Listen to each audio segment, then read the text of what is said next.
Hello. I wanted to think for a moment with you about when the first European settlers arrived in this country. They find a forest like this mature rather than this second growth forest. But they also found a lot of these things in their fields. And so they traveled across the ocean and through the woods, and they come to their allotted piece of land and they found a lot of rocks, and that's a real obstacle. In some places, you can see that the rocks entirely covered the field.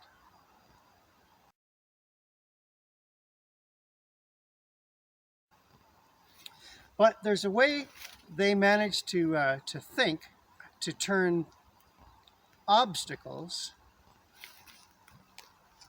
into advantages.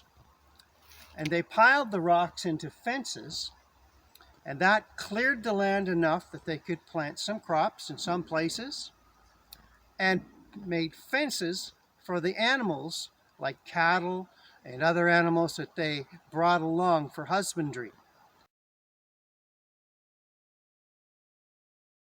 And so sometimes we look in our lives and our obstacles, lots of obstacles. In Psalm 73,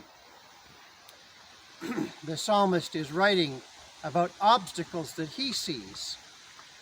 And I'll read a portion of that for you in a moment, and I'll put the words up on the screen.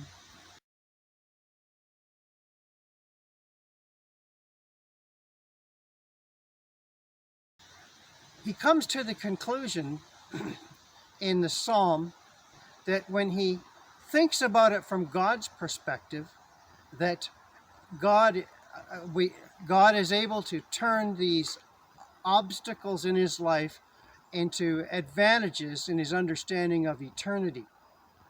And he had to think about it from God's perspective. He had to think about it from the perspective of the sanctuary or the scriptures.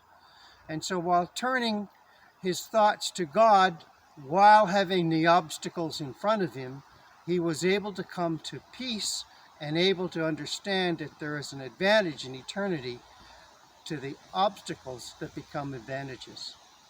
Thank you.